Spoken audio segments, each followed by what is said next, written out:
Another update, the Chief of Defence Staff General Christopher Musa has reaffirmed the commitment of the Nigerian Armed Forces to work closely with traditional rulers in order to restore lasting peace in Benue State and surrounding regions.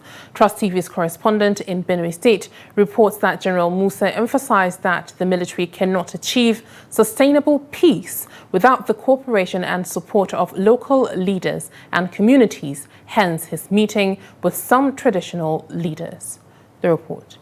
After a closed-door meeting with the Toti, James Ayati, Doichi Doma, John Odogbo, and other traditional rulers, General Musa said this was his second engagement with the royal fathers in recent times.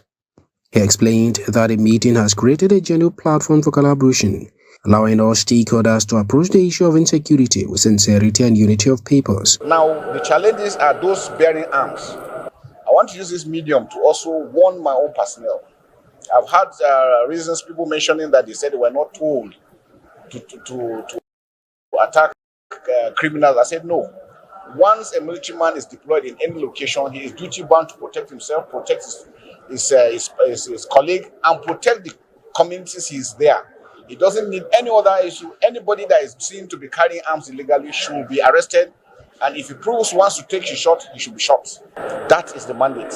According to him, President Tinubu remains resolute in his mission to restore peace in Benue State and across Nigeria.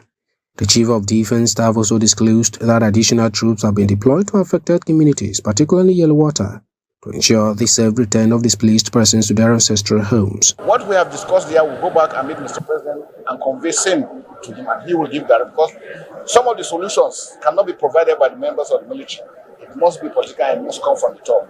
Every role has a role to do, both the local government, the state, and the federal, and I think they will do their own. In a remark, the Toti, Professor James Ayati, stated that security agencies are gaining control over criminal elements in the region and warned that anyone involved in crime within his domain, regardless of status, will face the full wrath of the law. Any criminal activity comes directly under the control and exercise of authority of security agencies.